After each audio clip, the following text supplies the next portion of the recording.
Welcome to Death and Aliens, an in-depth look at horror and sci-fi TV from two friends who vaguely know what they're doing. I'm MK, And I'm Courtney. and Courtney, how are you? Well, I can't breathe, but I'm fine. And at least it's not from smoke. It's just this weather is changing Mm. constantly. Oh God, yeah. And I've been doing some cleaning. And anytime I do cleaning, I get it gets dusty just because it's how cleaning works. Correct. And so I just have been sneezing and coughing and not stopped up for a week now. Oof. And which has been really fun because this week was also Songwriters Week. For those of you not in the music industry and or not in New York City, it's New York Music Month, and the whole month the mayor's office puts on all these events and stuff, and then the week of last week, whatever week it ends up being, usually around the 12th, 13th, Yeah. is Songwriters Week and Indie Week, and so all these people come from out of town to go to these conferences and go to these events, and it's like a huge networking thing. So I went to a managers conference on Monday. I went to our Association of Independent Music Publishers on Tuesday. I went to the National Music Publisher Association on Wednesday, and I am just burnt out. It has been a long week. I have not left any of these events before 7. Um, and I did get to see some cool people. Dougie Fresh was there because he's Nice. putting on this hip hop health literacy thing for kids, where he's teaching them to recognize strokes, symptoms and stuff like that. And all these classic rappers that you think of that really started the genre did parodies of Nice. their own songs to different health issues. So Run DMC and I've forgotten every other rapper and hip hop artist I know, but it's the 50th anniversary of hip hop. So you can see it's all on their website. You can see it on the website, but it's very cool. And so I got to see Dougie Fresh, David Porter, and then Luke Bryan performed at the National Association of Independent or National Music Publishers Association because Wait, what Ashley day was Gorley that?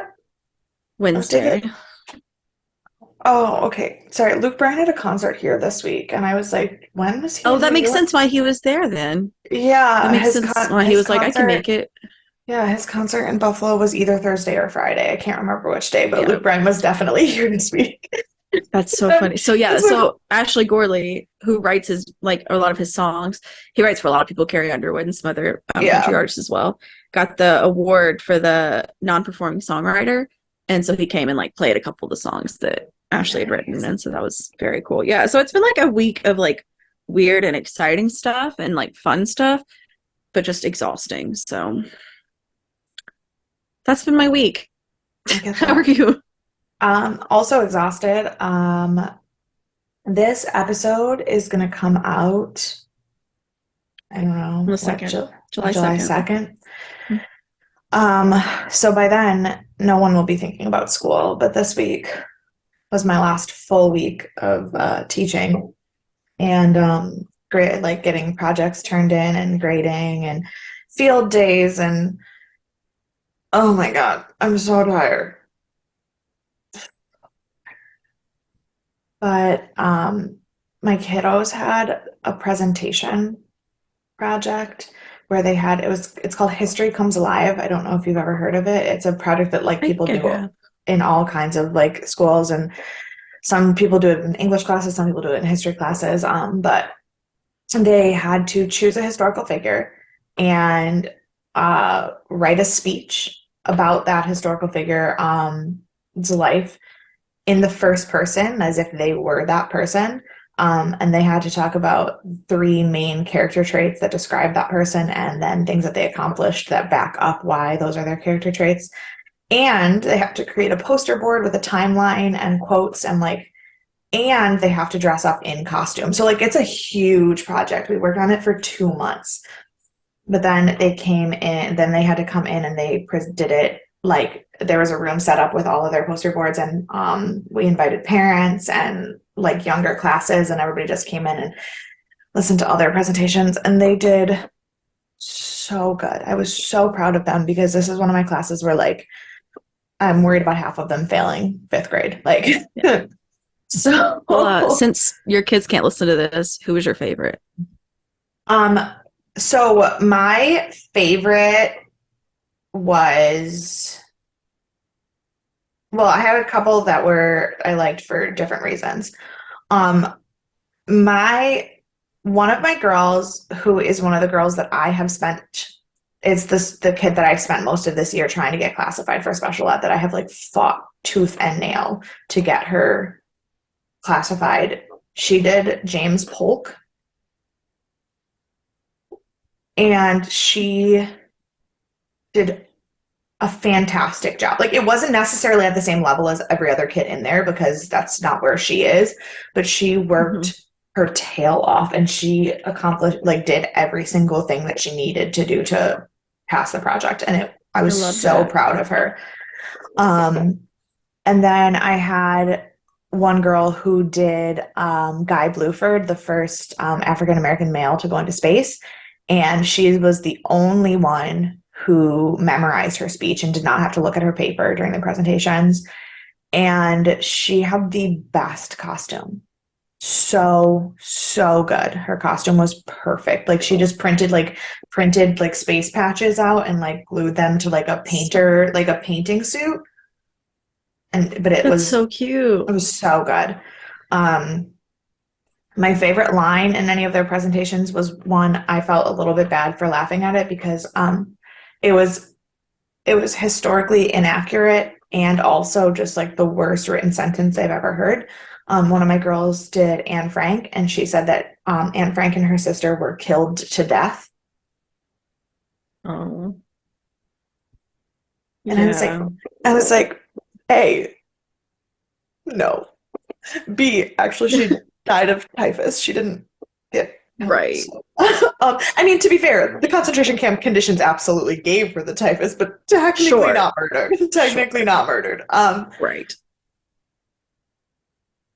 Well, So, but she was so confident. She was like, she and her sister, she was like, me and my sister were killed to death, and I was like, oh, sweet baby.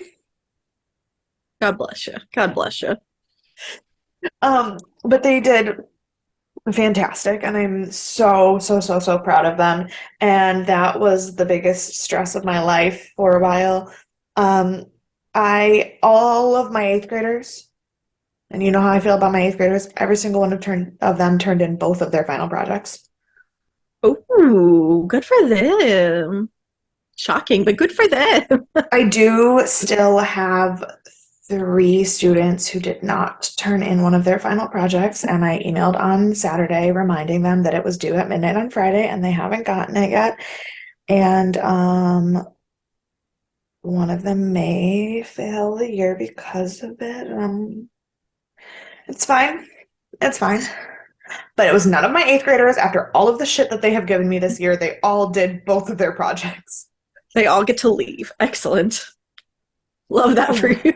My favorite eighth grader, I ran into him this weekend in public, and I literally, well, it was the I carnival. know. It was the carnival. But I ran into him. I know. I knew he finished his project. I knew he worked on it. I talked to his mom. He did not turn it in on time. So I ran into him in public. I smacked him in the chest, and I said, "Where's your girlfriend?" He goes, "She just left." I go, "Damn." He's like, "Why?" I was like, "I was going to embarrass you in front of her."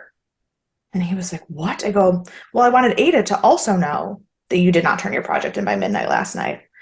And a bunch of these kids who don't know me, who go to the public school, were just like, "Oh man, your teacher is so op for that."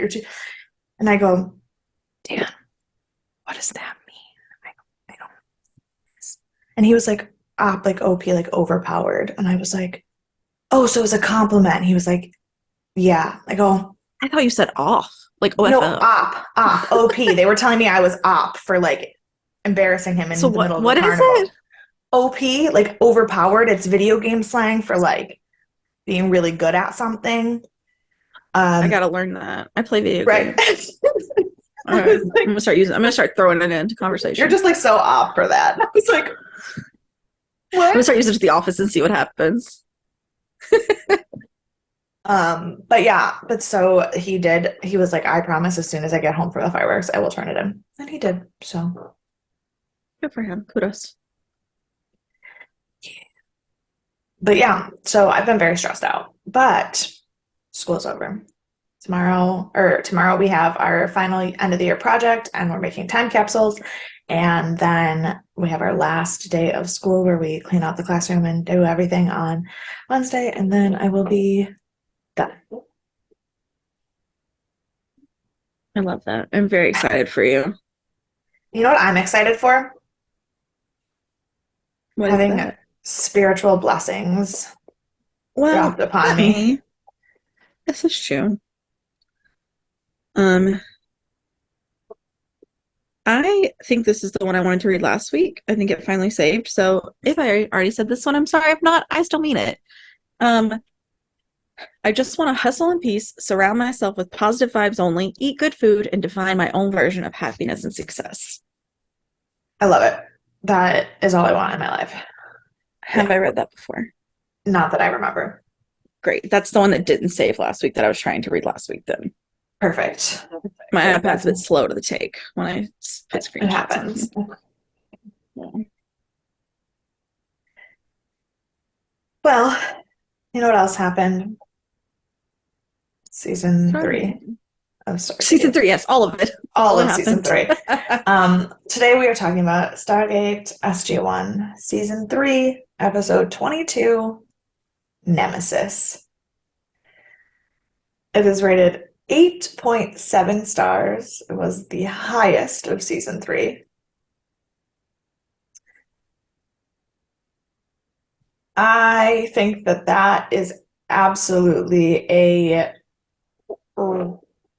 retrospective rating. I think that in the moment, it was probably not rated as high, but knowing where things go, I get why it's rated as high as it is.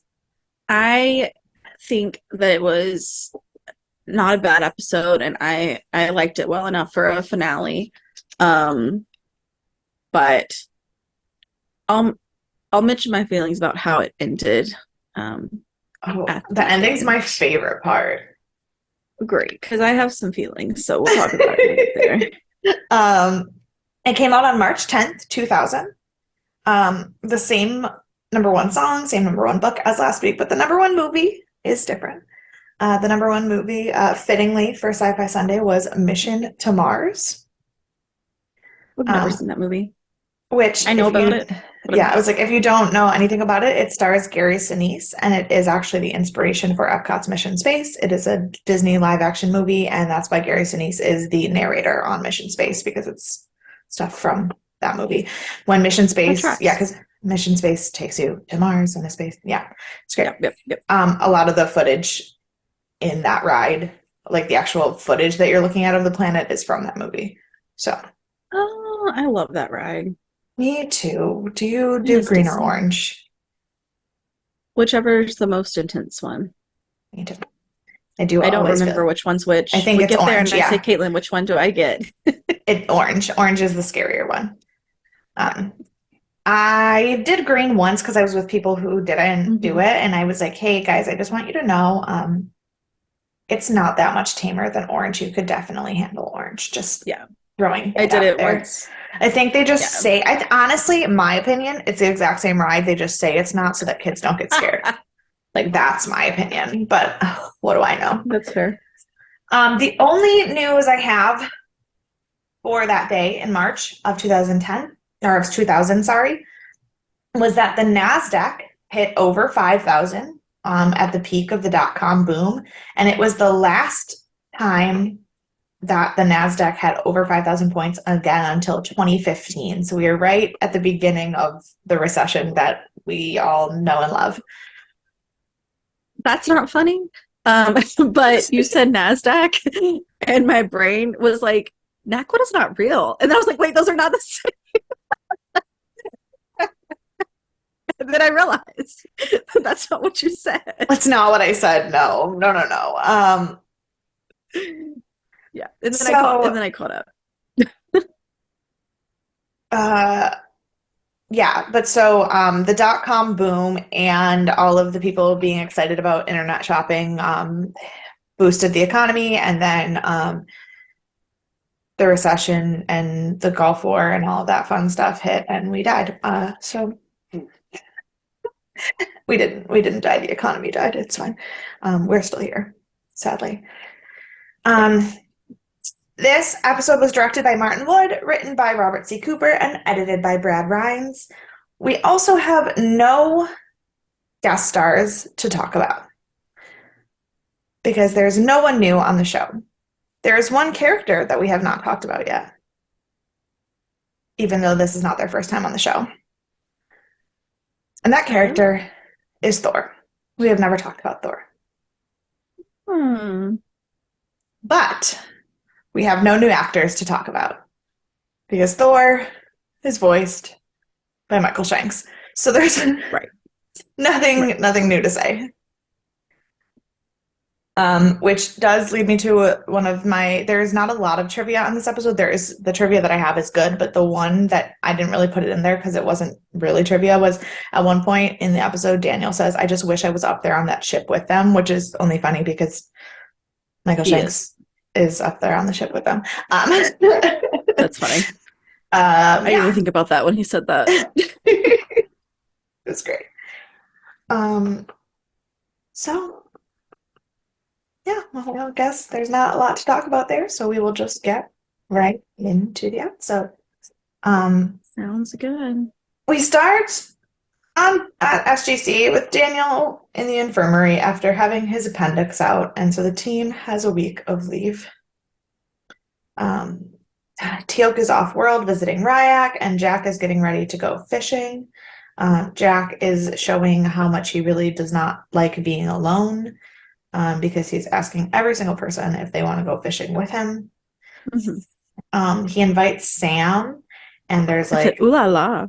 There's like a will they won't they moment that's really nice. But then she decides she'd rather stay on base and do scientific experiments in the aquative reactor because of course she would.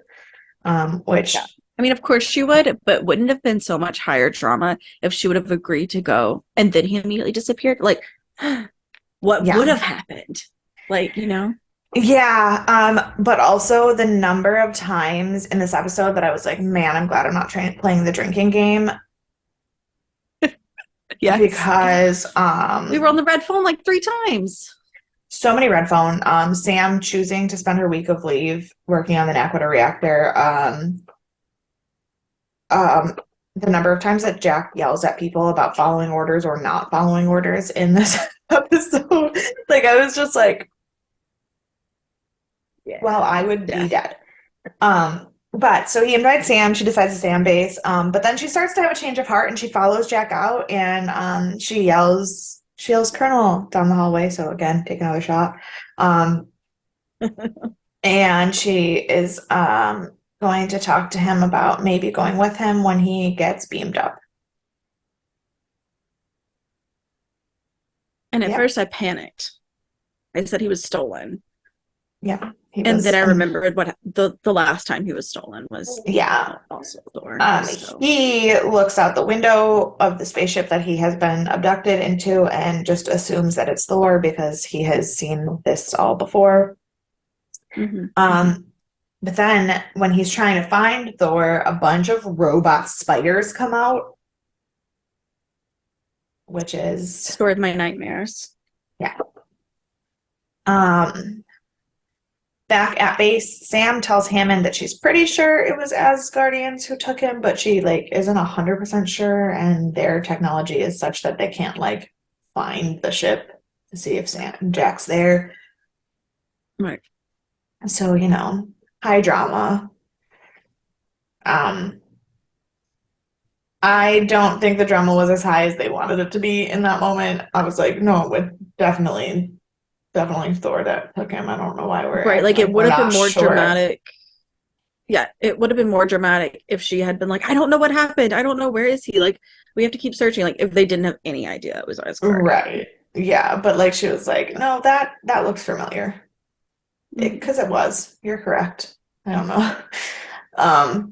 But So then Jack's wandering around the spaceship trying to figure out what's going on, and Thor calls out to him to go into his room, and then he tells him that he's dying and that the bugs that are all around the plane are around the ship are the enemy of Asgard that Thor had mentioned the last time he was with Jack.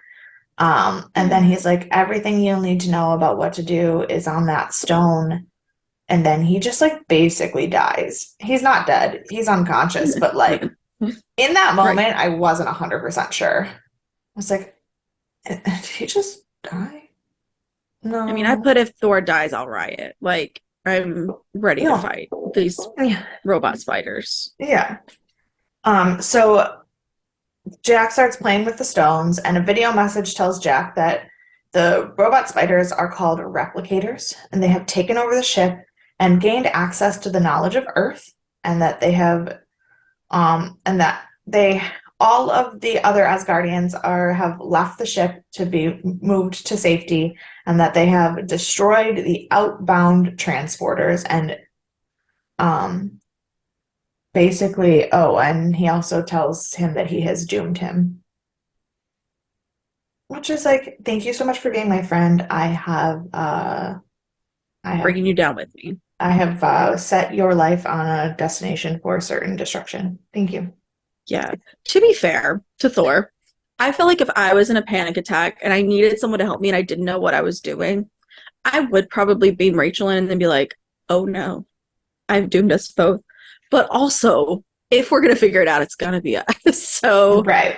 Hope you don't die, but sorry if you do. Like, yeah, that's fair. And we know Thor well enough to know that like he didn't just like call Jack for fun. Like he did it because he literally doesn't know what else to do. Because they're besties.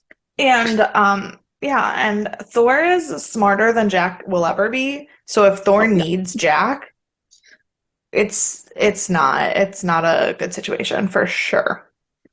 Yeah. So then we go back to SGC where Teal'c was called back to Earth, and they filled him in on Jack's disappearance and also, sorry, before we get off of that part, this is like the 7th time I feel like Jack has gotten into an impossible to escape situation this season. That they're like, you can't go anywhere. Like when he was with Lila, what's her name? Oh, yeah, I don't remember the one. When he was on that planet for 3 months. Yeah. And like he keeps sitting up in these places and he's like, I can never go home now. And it's like, you've gone home 3 other times after you said that. Like, I think it's gonna work out for you. Which is funny because they actually make fun of that later in the episode. Jack says something about, well, we've been in this situation before, and Sam's like, no, we haven't. And Jack's just like, oh. Because to be fair, Jack does. That's why one of the rules of the drinking game is Jack being abducted by or taken over by aliens. It happens to Jack way more often than it should. Yeah. Pretty frequently. Yeah. But also, shout out to the fact that Teal'c was off-world visiting his son, because we didn't forget that Ryak existed. We just don't have the budget to put a growing child in the show for an infrequent character. So, like, I appreciate that one. Yeah. Every time they mention Ryak or Cassandra, a little part of me is like, oh, good, we didn't forget that they exist. Well, they should I assume they forget everyone, so I agree. Right. It's always nice when they don't. Yeah, like for sure, I think that we probably should have them in the show more than we do, but every time the two of them are mentioned, I'm like, oh, good. Because the number of characters that are like, we will never forget about you, and then we for sure forget about them. Right. Yeah. So as they're that's when you should drink. When we find a new character we'll never see again. Yeah, when a new character that we will literally never see again gets mentioned as staying with Stargate or being a part of the team or making a new friendship between species. It's great. A hologram of Jack appears in the room as they're discussing what to do, and he's like, hey, I need a bunch of explosives, and don't come with them because anything that comes up here can't come back down. Thank you so much. I will be dying now, basically. Goodbye. Um,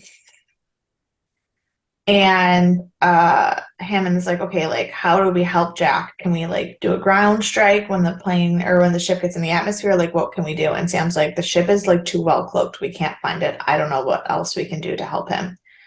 Um, so they decide to do the one thing they probably shouldn't do, which is go to the spaceship when Right, he right. specifically told them not to. And so Yeah. Teal'c and Sam arrive with all of the explosives. And the energy boost from the transporter draws out all of the replicators because we learned from Thor's video that they are attracted to energy. And then they And they're attack the eating the replicators. ship. Yeah, they attack the replicators and try to shoot them. And that doesn't work because the name replicator is not just like for show. It's like that ancient Greek or Egyptian or some other area where you have the like the oh my gosh, I forgot what it's like snake heads coming out. Every time you cut it off, it's like three more come out. Oh, it's the Greek, what's it called? In Hercules. Um, I keep wanting to say Cerebrus, but that's the dog. no, Cerberus is the So dog. you know what I'm talking about though? Yes, Like, no, in it's the first thing that yeah, Hercules fights in the Disney movie. The many-headed dragon, Hydra, the Hydra. That's what it's Hydra, called. yes. I should have known that from I Marvel. literally just typed in many-headed and it said Hydra, and I go, cool. I'm glad Google knows where my brain is. Because it's in all of the common, like, or all the popular stuff right now. Hydra. Oh, It's right. Marvel. Oh, So, duh. Hydra is the organization that is like the Nazis. Got it. Yeah. right, right. Because once you cut off one of their heads, they will still grow. Yeah. Mhm. Um, Yeah. So that's what I was thinking of the whole time while I was thinking replicators. um, I was actually thinking of not that. I was thinking more of like I didn't have like a specific one in my head, but um like in those like cartoons and stuff where like they try to fight the bad guy and it's like made of like basically like flubber and they punch it and it like reshapes Yes. itself. Hmm. And I was like, I don't know exactly which cartoon I'm thinking It's of, but like there's like 50 versions of the same thing. don't the little fat guys do that from Doctor Who. Oh, adipose? Yeah. Don't they do that too? Yeah. Um, I think I was thinking of the purple ooze monsters from the Mighty Morphin Power Rangers Mm, live action movie. But yeah, but like basically everything that has like a series of sci-fi monsters, there's right. one thing that like is made of fat basically and reforms itself into. So that's what I was thinking of. But yeah, but either way, Same concept. yeah, the Zat gun doesn't work because they feed off the energy, so it just makes them Hmm. stronger. And the bullets work for a short time, but then they replicate themselves. So Sure. cool. We're working with definitely easy to defeat creatures. Right, right. Exactly what we Um, want in a ship that we're going to die in yes, exactly. with the Um, most important person in the entire world, Thor. yeah. So they get back to the safe room, which for some reason, this one room where Thor is the only room that like the replicators have not gotten into. Yeah, I don't know. I don't know what they did there, but Thor's magical, so it's fine. Thor tells them that his pod, like that he's in, this part of the ship that they're in, has an anti-gravity field and an airlock. So if necessary, they can basically like remove that piece of the ship and save themselves. But exploding everything won't work because there's internal dampening fields that will stop an explosion from inside the ship from actually destroying the ship. Because Asgard's not stupid, but now all of their technology is going to work against them. Yeah. Yeah. And then Thor is also like, Jack, you clearly did not listen to the whole tape. I definitely already told you this. It's fine. And so then Sam's like, all right, time for me to listen to the tapes because I have ears and I don't know what Jack has. I know more than you. Yeah. Back on Earth, Major Davis has arrived at SGC to help because whenever they don't know what to do, they call the Pentagon and they send someone. And thank God they finally stopped sending Colonel Mayborn. At least Major Davis is not trying to sell their secrets to Russia. Yeah. So there's that. Thor on Wait, Earth. but Mayborn got arrested now, right?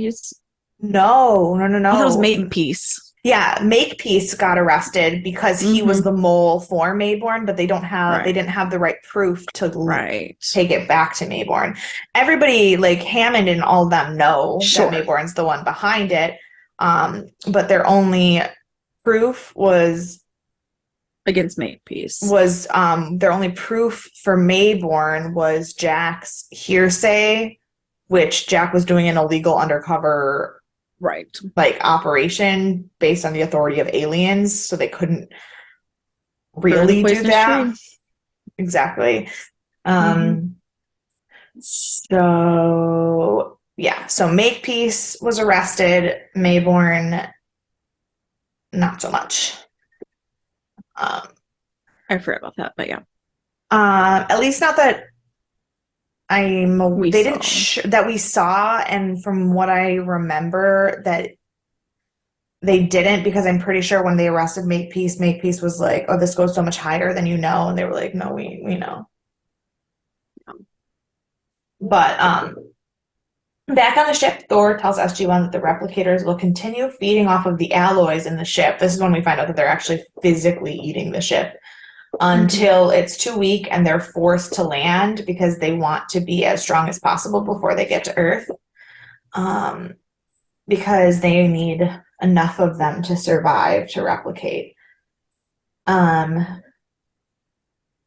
And they also find out that because of the kind of cloaking device that they use, the Asgard ship can't actually withstand the heat of the atmosphere. So they decide that they're going to crash the ship into the atmosphere. Now, this is definitely only for convenience at this episode because the last time Thor was there, the ship was definitely in orbit of the planet, like in the atmosphere of the planet. It's fine. Yeah. But you know, it happens. It happens. Sci-fi shows are not known for their stellar continuity. Yeah. I'm familiar. Wow, you sound so angry. Who hurt you? Stargate. I think Stargate does a better job than a lot of shows. Well, they do, but it's the one I've been most invested in, other than like Doctor Who, which is so like every episode's so different that I feel like I don't keep up enough for continuity to bother me as much. Doctor Who. Yeah, no, just go back and watch it from the 60s till now and you will realize how much just is not. It is probably the worst show at being true to its own continuity. I believe that because the episodes are so different every time, but that's why I've never paid as much attention to it either, I think. Yeah. So Jack has to regain navigational controls of the ship, and so Sam is guiding him and Teal through the ship using like the map, but she can only use the thermal sensors, so she can't tell them where the replicators are, just she can only see them. So they make it to the bridge to regain the navigational controls, and they open it, and the bridge is just completely overrun and half eaten by these spiders. And so Jack's like, cool, plan B. Absolutely not. Yeah. I also love when Sam just like takes over. She's like, look, I'm the only one who knows anything. So everyone just has to listen to me now. We're just going to do this. But also be a little bit respectful. But I'm also going to let you know that we're just going to follow my way. Like, yeah. Sam is like also trying to help Thor, but he will not take any medical help from her. And she's like, okay, he's like, it's fine, this pod will save me. And she's like, okay, well then let me close the pod. He's like, absolutely not. Yeah. How will I She help was so you if frustrated with him. he was like, how will I help you if I'm unconscious in the pod? And she was like, by not fucking dying. Right. How will you help us if you're dead? Like, Right. Um, so they finally come up with a plan to use the explosives on the outside of the ship to avoid both the external force field and the internal dampeners because they're close enough by being touching the ship to already be inside the force field system. And it actually is probably the most like genuinely logical thing that they have done in the show about how to use like a spaceship. Um, and but someone's gonna have to go outside to do this. Great. yeah, yeah. Um, Back at SGC, Major Davis says that the president has alerted Russia that there may be something entering the airspace, which I guess I'm trying to think of like if something were happening now, who is the country that we would go to for help first?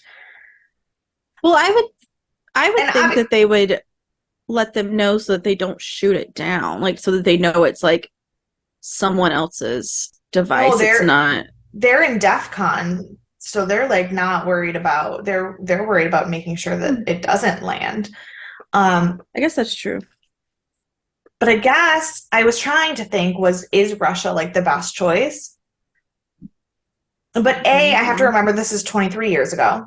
So we're not quite at the same place with Russia now and then. I mean, not that Russia's ever really been like 10 out of 10, but this Weren't they is still in a war with Ukraine then? Wasn't that me and you that was just talking about that? um, Russia has been trying to get Ukraine back since the beginning of Ukraine. Like that's Right. but it hasn't always been as aggressive. But no, 2000, I'm trying to think, when did Boris Yeltsin stop being the president of um, Russia? That is not a me question. Um, he was the president until 99. Okay, so then and he was succeeded by Putin, and this was before Putin was like super cuckoo. Um, no, I mean, yeah. I mean, Russia's the other big military force, Well, so that's the like thing. it makes So sense. Boris Yeltsin basically, after the USSR dissolved and everything, Boris Yeltsin was the president that reached out and made new, um, like connections with countries that they had formerly not had anything to do with. Like he repaired the bond between the UK and Russia, by giving the Romanov funeral that, and everything. And like, so Boris Yeltsin, and he stopped being president in 99, which means that when this episode was filmed, it would have been during the Yeltsin presidency in Russia, which means that we were not on bad terms with Russia. And also, if you think about space, who else on the planet would you go to for help in space other than Russia? So even though 2023, Vladimir Putin's Russia, I was like, why? And then I had to like Dial put back. it in historical context. And I was like, no, I think in spring of 2000, Russia would have been the correct phone call to make. Like, Yeah. I think so. I think so. um, and but then they said if the ship tries to land, like doesn't crash, actually tries to land, they will have to assume that SG-1 was not successful. And we find out that if that happens, the president plans to take the Stargate information public so that other governments know what they're fighting. Which is a call that might make sense, but is terrifying to think. It's the only option. Right. I mean, also, what I'm just imagining in 2000, who was the president in March of 2000? That would have George been, W. Bush. yeah, that would have been right after Bush took office. Mm-hmm. To be fair, if in March of 2000, Bush was like, Dear world, for the last 4 years, we Bill have Clinton. we have been in Working on contact with aliens and we are now making it public. Everyone would have immediately been like, the Democratic Party lied to us. Bill Clinton is the worst. George Bush has saved America and the world by letting us know that there were aliens. Because it's so close to when he was elected that everyone would have seen it as him opening up the world that Bill Clinton didn't. Yeah. But also, like, could you imagine that sentence of being like, George W. Bush is the one to tell you that there's aliens because Bill Clinton has been the one studying and researching them. Like, those are not the two people that I would pick for that party. Like, they're not invited to my alien party. For sure. But I'm just imagining, because I was going to be like, because the fallback of finding out that the government has been lying to you. But then I remembered that this is only 4 years into the program and 2 months into Bush's presidency. And so it would have been like the government has lied to us, but the GOP has saved us from their lies. And that if that doesn't feel like the true gateway to Trump's America, I don't know what does. I mean, that's how everything happens like that in a presidency. When a new president takes over, there's always something they come out with that they're like, oh my God, they saved us from the last president. It's like, no, this was already happening. This is we're just transitioning. One person switched over. Like, calm down, everyone. The world is the same as it was a week ago. Like, I'm just now imagining the way America rallied around Bush after the 9/11 presidential addresses, which like absolutely deserved, like his eloquence and calm during that is why his presidency was what it was. But now I'm imagining his presidential addresses to tell the world about the presence of aliens. And I am amused. Not as eloquent. Not as eloquent, I can guarantee. No, could you imagine George Bush saying the word gold? If we have, I almost tried to say it in a really Southern Texas accent and then thought about it. No, just think about Hammond. Just think about the way George Hammond says it, but then like times with 10. With the slowness and the unawareness that George Bush would be saying it with. If we decide to really announce aliens and not this nonsense we keep talking about, please call George Bush and have him do it. Yeah, like, no, for sure. I will go to his fireside chat. We'll take it back to what was that, the 70s? When Reagan 40s? 60s? The 40s? Why did I think it was much FDR did the fireside chats during World War II. So I will pay more attention to history. Fireside chats were we don't have TV yet. Right. No, I thought we had TV and did fireside. I don't know. Maybe that was like we continued. I mean, no, we had. But here's the thing: film existed in the 40s, but right. But like they not didn't, in home like TVs. Houses didn't have TVs in them all the time. That was not until post World War II. What a life! Sorry, I'm writing down that I'm naming this episode. I would go to his fireside chat. Excellent. I'd still go to his fireside chat.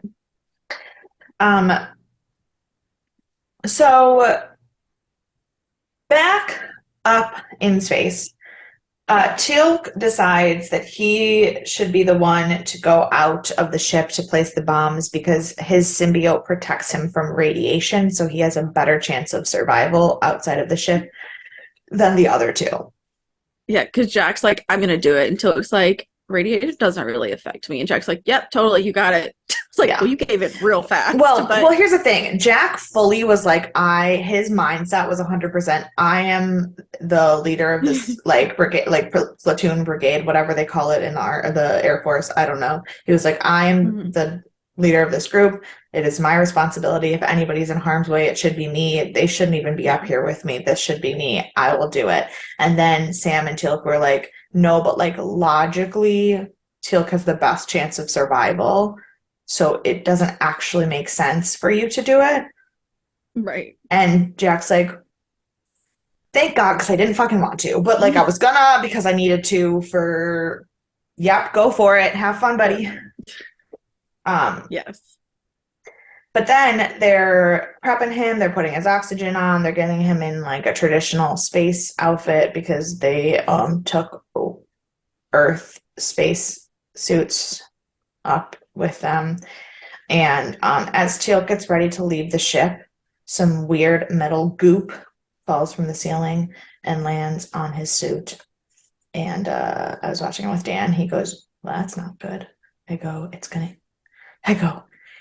eat through the suit and into his skin and Teal's gonna die." And he just goes, "What? Really?" And I go, "What?" He goes, "Well, you've seen it before." I go, "Dan, Teal's not gonna die. Come, Wait, shut so Dan up." hasn't seen it before either? He has not watched it all the way through, no.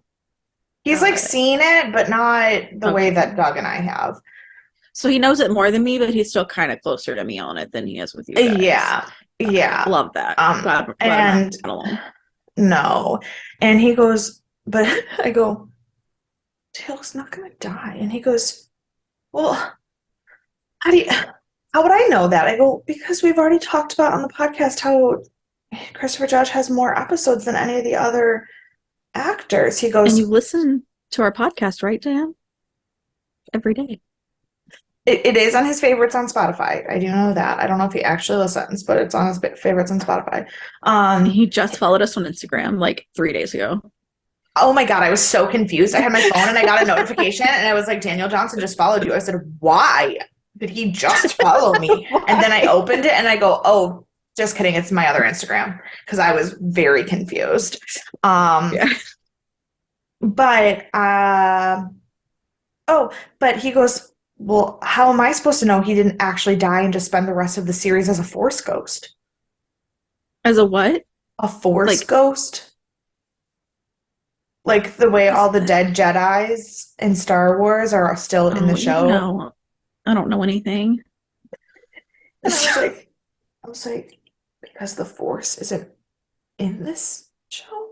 Yeah, right. These are Oh my different God. Oh my universes. God. So he is also just for the first time watching Atlantis right now. So he's like Why is really he in not waiting? I know. He's like really involved in Atlantis. And so like he was bringing up things while we were watching this about like things that would be true, that will be true later in the show. And I go, "No." And he goes, "Oh, not yet." I go, "Dan, season 1 of Atlantis runs concurrently with season 8 of SG-1. This is the season 3 finale." He goes, "Oh, so I got a lot of time to go." I said, "Correct, yeah." Bless his heart. Okay, Um, well, I can't talk to him because he's going to ruin everything for me, it sounds like, because he can't keep his seasons apart. no, he doesn't know. He doesn't know what's going on. Um, so, but this little metal drip thing happens. Teal goes outside, he places the bomb, everything's fine. But then as he's returning, Jack loses control of the systems that open the door, meaning Teal'c is going to be like trapped on the outside of Locked. the space thing Yeah. and locked out. And then because the little metal thing was actually like replicator goo, um, his oxygen tank explodes. Yeah. Good Yeah. times. So that's cool. Yeah. So Yeah. if you didn't already know that Teal probably doesn't die right now, this could be very stressful. I will say, telling you that fact might have been the worst thing I could have done for your anticipation for the show. So I feel like if I was watching this when it came out and you told me that, I would have been like, oh no, I would like, this is ruining everything. But Yeah. like, I know there's 10 seasons of regular Stargate. Yeah. And like, I also have come across things that have told me like how many seasons each character's in. I've avoided them. But like, there's 10 seasons. These are the main characters. He's gonna make it through season 3. Like, Right. No, and I will say, um, we talked about this because when we were talked about the fact that at the end of season 2, when they wrote the show, they immediately ordered 2 seasons. And then at the end of season 2, they immediately ordered 2 more. So we know that at least the first 4 seasons were kind of a package deal. So the main cast is probably not going to change during those 4 seasons just because of the way the show was ordered. But I will say it's a sci-fi show, and the great thing about sci-fi is the freedom to change cast in a way. So just because they're the main cast of the show doesn't necessarily solidify them being on the show forever. Like, and there are some things like you're never really going to have X-Files without Mulder and Scully. That just doesn't make sense. Yeah. But if you look at Star Trek, if you look at Doctor Who, the reasons why the shows were able to run for as long as they were was because of the flexibility with cast. So for Stargate to be one of the longest running franchises in American TV, it makes sense to assume that our main 5 will not necessarily be the main characters for the entirety of the series. But I do agree that in retrospect, the end of season 3 feels too early. Knowing, like, if I was watching it, if you're right, if you were watching it in 2000, even knowing that they'd already gotten picked up for a 4th season, I would have been nervous. You could have been nervous. Mm-hmm. But knowing that there's 10 seasons, and also even knowing that Teal'c is on more episodes than other actors doesn't necessarily mean that he's on all 10 seasons. It just means that he's on more than the others. Like, they could all die tomorrow. Sure. But I'm going to guess they won't die tomorrow, but they could. Right. But you know what I mean? Like, it could be that, like, the other ones are on for 4 seasons and he's on for 5 and we have a whole new cast. Like, you don't know that. I know, but I'm not saying what that means. Yeah. I know what it means. You don't know what it means. It could mean 4 seasons. It could mean 5 seasons. It could mean all 10. Like, but you're right. Knowing the length of the show, this feels early. So. Yeah. And I also feel like in sci-fi, when we lose someone, like in Doctor Who, when the Doctor changes, when we lose one of our companions, when we lose this, like, there's a grandiose buildup. It is not like almost all the time. I feel like there's a grandiose, like, even if it's just in that episode. And so I feel like watching this one, that was not enough, which this episode itself wasn't enough intensity in my mind, but it wasn't enough intensity to lose someone like Teal'c, I feel like.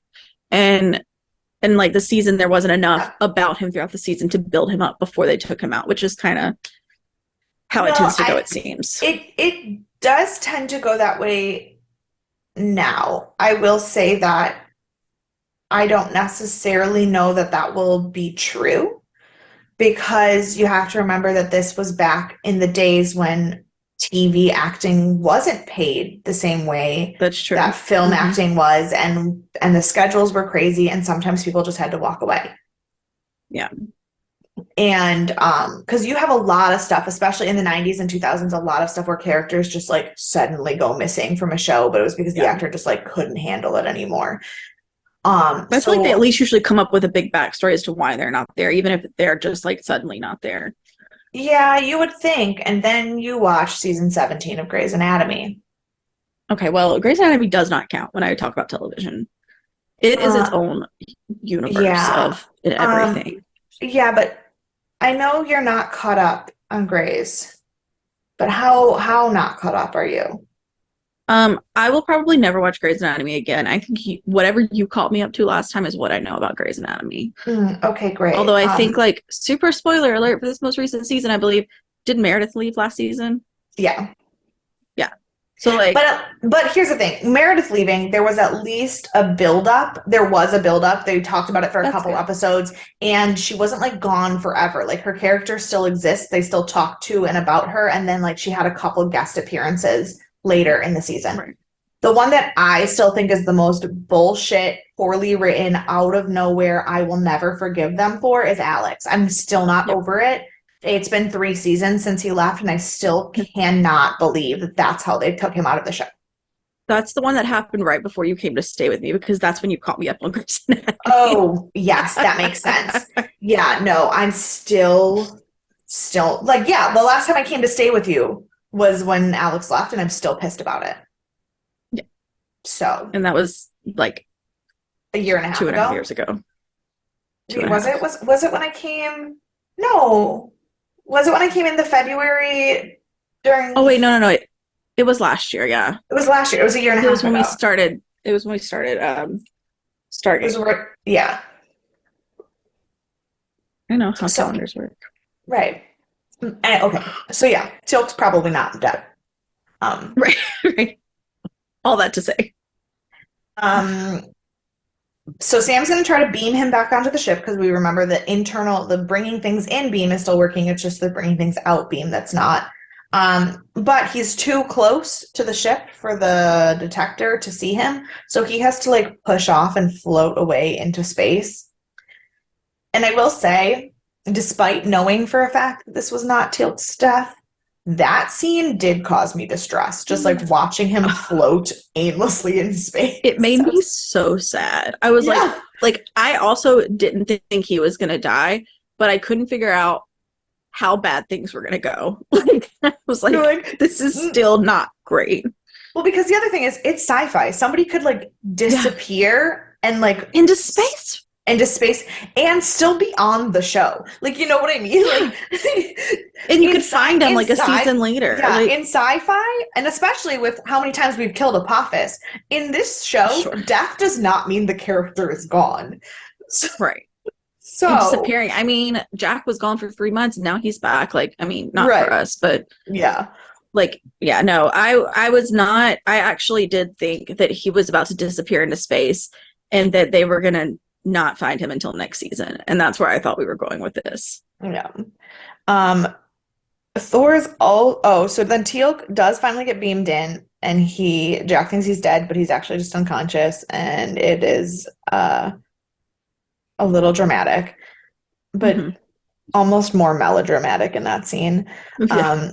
And then Thor is also unconscious, and all the lights and buttons start going off on his thing, and so Sam just like closes the pod and was like, "All right, we got it from here."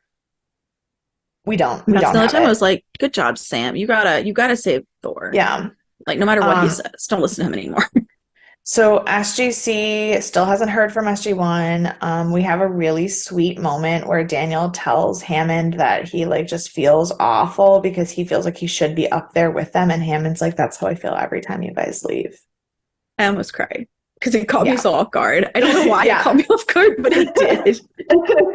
You were like, "Oh God, no, that's so sad." So Jack goes to tell Hammond what they've been able to come with and what their plans are, but the Sones have stopped working because the replicators have now infiltrated too much of the systems of the ship. They can't even like work the holograms. And then Sam comes up with the only plan she can, and she disables the cloaking field. So they now see that the ship is in the atmosphere, and Hammond moves to DEFCON 2 and deploys all assets to intercept the ship. And then Sam beams the gate up onto Thor's ship. When I tell you, I laugh. I've never laughed so hard in my life. I guess logically it does make sense. But in my brain, it just, again, caught me so off guard that I just laughed so hard. Well, because then Daniel explains what Sam's plan must be to Hammond, and it is honestly the most logical plan they've come up with so far. It is. I don't know why it took them so long. I feel like they should have tried this earlier whenever there were less spiders around. Correct. Because sometimes we forget that there are 2 gates on Earth. Yeah. Because the other one's buried away. Probably, hopefully. Right.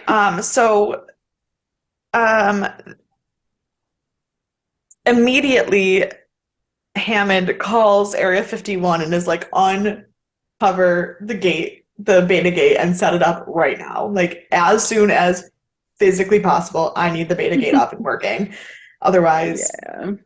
I don't know what's gonna happen. Um, PX9234. Is that it? PX9? yes. PX9234. Man. So Teal'c is dialing the gate manually because there's just enough power left in it to dial out once, but they don't have a DHD, so Teal'c has to spin the gate. And bugs are attacking them. We have the weirdest like Die Hard scene of Teal'c and Jack and Sam all with like not machine guns, I don't know, big military guns, Strong guns. Yeah. just shooting spiders everywhere. Dan pointed out that it was very stressful because they were not doing a great job of not getting the bugs on the gate. And he's like, what if they go through too? And I was like, yeah, that's what looks like is happening. I don't know what to tell you on that one. Yeah. Bad editing, I guess. They push Thor through, detonate the bomb, and break up the ship. It starts to break apart and catch on fire, and it lands as a fireball in the ocean. But the replicators are not gone, and we are to be continued. Mm-hmm. No, we don't actually see or know if they got out of the gate. And we don't know how many fully intact spiders are now in the Pacific Ocean. Mm-hmm. Are you ready for my thoughts yet? I'm so ready for your thoughts. Great. So this feels to me like a very easy to predict cliffhanger, which in my opinion made me a little sad because I feel like the last two, at least something's kind of been on the line. But like this time, like I know they got out. I know Thor survived. I haven't seen the next season, so I don't like know, but like in my head I know. These replicators kind of feel like the robot men from Doctor Who, like they're just going to be a new species that they have to deal with now. And like, while that is unfortunate and it's going to be a headache, it's also not like super off the wall. And I feel like the way they ended it was like dun dun dun, and I was just like, it's not that intense to me. No, I think I get what you're saying, but I think that again, we have 25 years of additional sci-fi knowledge that they did not have at this time. And you have to remember that we have built up in the first 3 seasons the Asgard to be the most technologically superior race, like able to defeat anyone, able to destroy entire Goa'uld pyramid ships in a single blast, and they are afraid of this bug and do not understand how to stop it. Which means I just think as an ending, it would have been way cooler to end on the explosion in the atmosphere and then be like, to be continued. But I see what you're saying. I don't know that the bug, knowing for sure that their plan didn't work and then having to wait 9 months to know what the fuck is going to happen because of that. I feel like that. Because I mean, the other thing is we're going to watch the next episode in 3 weeks. Like 3 months when we're back. But yeah. Faster than everyone else. yeah. They had 23 years less of sci-fi TV knowledge.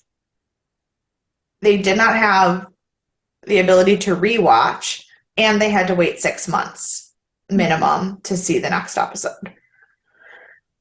So I see what you're saying, and there definitely could have been more exciting ways to end it, but I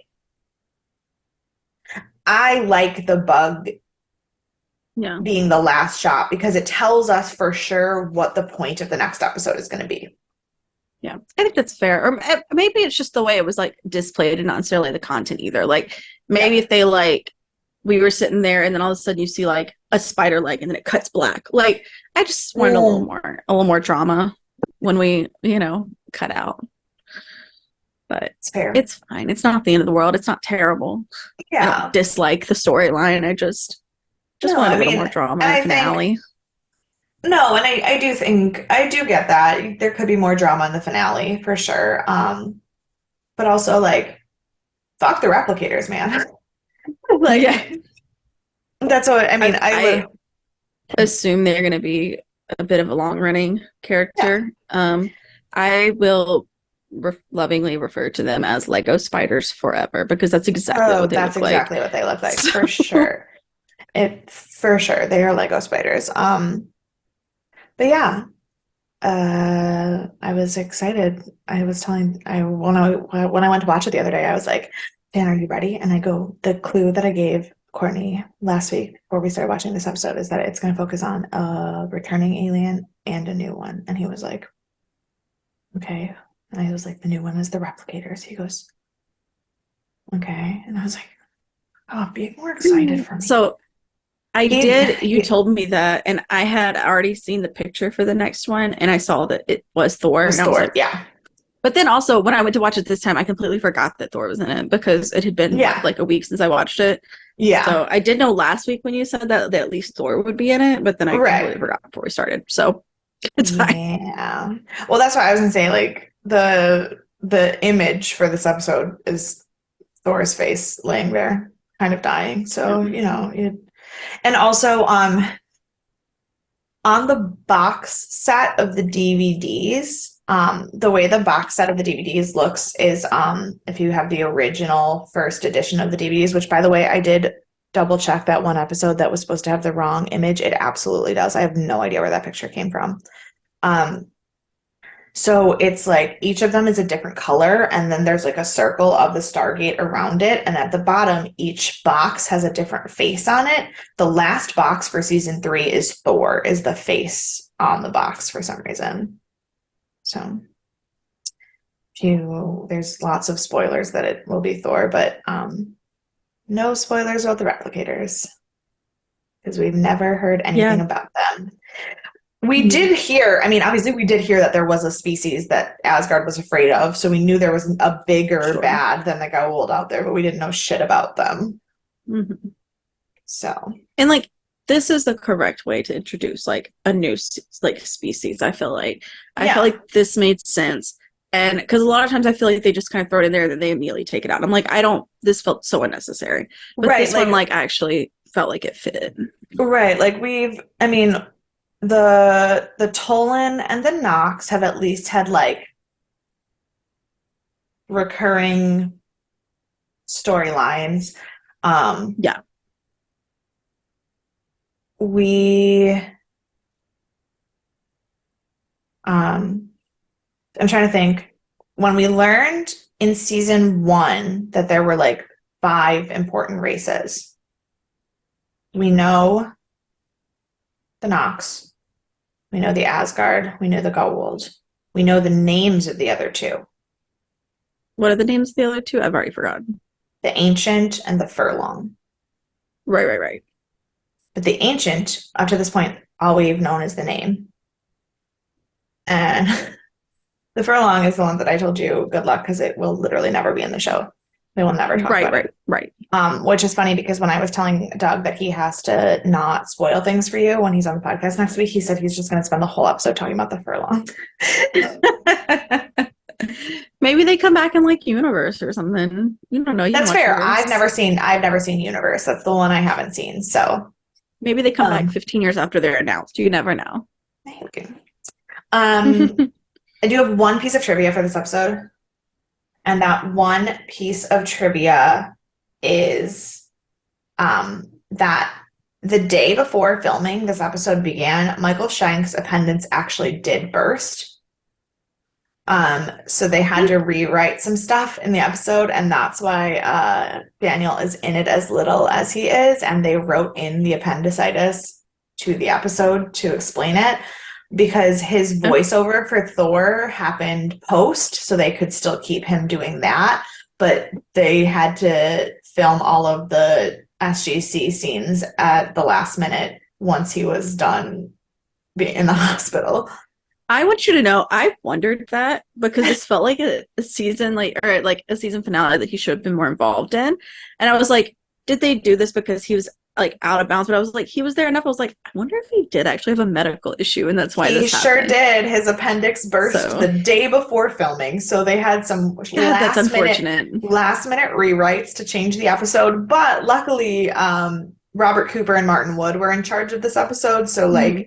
it went smoothly, and you didn't It even didn't really feel that it way. didn't Yeah. feel like he was massively missing from the space scenes.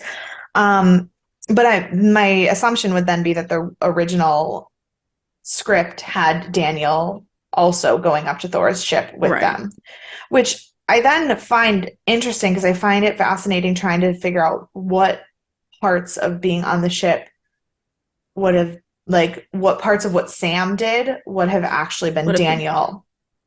Yeah, and I also think that like I think I like it. I mean, obviously we haven't seen the alternate, but I think I like it better with him at SGC because he's there to build that like emotional base with Hammond. He's there to like when the Stargate's taken, he's like, this is what's happening, guys. Like, who else would have known Yeah, to explain it that way? I felt right. like. And so, He's the antithesis to Major Davis yeah, on planet Earth to keep Hammond balanced. So I think right. it Because I feel does. like had he not been there, they would have been more trigger happy because they would have been like, we don't know what's going on. We have no idea. And Daniel's there to be like, I'm not 100% sure because I'm not there, but this is what I would do if I was there. And this is probably what's being done.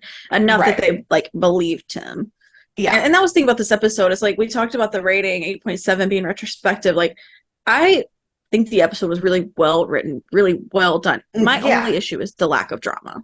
Like, it wasn't as dramatic as I Right. wanted it to be. And that is the only reason I would not have given it 8.7. But otherwise, like, writing wise and even finale wise, like I like this as a story for the finale. This might be my favorite finale. Just Right. And because I it think does feel like it's pushing us forward more than some of the others have. right. And I think it's important to remember that the show they had okay, so season one finale was pretty good. It was the three-part Goa'uld thing with Apophis, and that's great. But we Mm-hmm. also know that the first two seasons were kind of a package deal. Right. The season two finale was okay. This finale, they're like, okay, the show is established. We have a plot. We have characters that you're into. We have a fan base. For the end of the season, we're going to introduce a new villain as a finale to make sure you want to watch next season. And I think Right. that's a smart thing to do that wouldn't have worked in season one. If they had introduced a new big bad in season one at the finale, we wouldn't have cared. I think I wouldn't have cared because there were so many other loose ends that I needed something more before I got there. Because, like, Exactly. sure, I'm sure we still have loose ends happening. I know there's still things we want to know what's happening with the Toll and the Nox, like on a day-to-day basis. We know But Apophis is back out there doing whatever the fuck right. Apophis is doing. Like we do know that there's things, but I also think it kind of establishes the fact that the Goa'uld aren't a problem that can be solved. Like it's not like this is the bad guy of the season and then we'll kill them and then we'll move on. Like at this point we've gotten to the point where we've kind of just established the fact that this is the dynamics of the universe. The Goa'uld are the bad guys, the Asgard are the good guys. We're in the middle and we're trying to figure things out, and we're entering a global war zone that has been going on for decades longer than we've been a part of inter-universal travel. And the Goa'uld is not a problem that can be solved like that. Yeah. And I also think that it was like, this is the best way to bring in a new bad person was to tie it in with the Asgards, like to bring Thor in, because it would have felt a bit more out of place if we were just going to a new planet, finding these things that we don't know anything about that seem like they're really bad, but we don't know, because we have Thor's knowledge and we have this tie in and like more reason to fight and more understanding of what's going on. I thought that was a really good way of bringing it in. So, and we will talk more about it. I don't want to go too far into our total thoughts about it, because next week we are going to do a season wrap-up episode. And we are, knock on wood, because I know as soon as I announce it, he'll have some bullshit come up next Monday. We are going to, no, he actually wrote it on his calendar already. I just have to figure out. I sure do. We are going to have a guest on our season wrap up episode next Woohoo! week. We are finally going to get Doug on the podcast. So look out for that. This Thursday, we will also have our season finale of American Horror Story for Thriller Thursday. If you have things you want to talk about for the Wait, season I want to wrap. punch people. Oh, right. Totally forgot about that. I also was like, if you have things you want us to include in the season wrap up, you can email us. But then also I was like, don't, because this episode will come out well after Way we after. record. Yeah. After we I record mean, you that. can So email just us. kidding. We'll do it next season wrap up. Sure. Actually, we can do it at the DNAs because, well, I'll talk about that next week. I'll talk about that next week. First, because I completely forgot, Courtney, who would you like to punch? The Lego spiders. Valid. He didn't really do anything wrong, but he was the quote unquote bad guy of this episode. So I'm gonna have to punch Major Davis because he he was fine. He was doing his job. He didn't do anything wrong. He's just making things more difficult for SG. Yeah. Who is your MVP? Sam. I feel like she made all the right choices and she didn't listen to what anyone else said and she lived by her own rules, and I feel like she's the reason they made it out. That's totally fair. I'm gonna pick Jack, because while in the end he definitely did need Sam and Teal'c's help, I appreciate that he really truly was going to sacrifice himself and figure out a way to do it without them. Yep. So, now I can wrap this up. I just was like, this episode has been so long already, and we're starting to get into like next week territory. So I'm going to try to end it really fast, and then I forgot all of the ways that we end the podcast. So that's okay. It happens. If you have any comments about season 3, email us at deathandaliens@gmail.com. You can also follow us on all of the social media, Death and Aliens, and follow me everywhere at EMKAY_superstar. And you can find me at CE Cloud 13. See you on Thursday for our American Horror Story finale. Bye. Bye.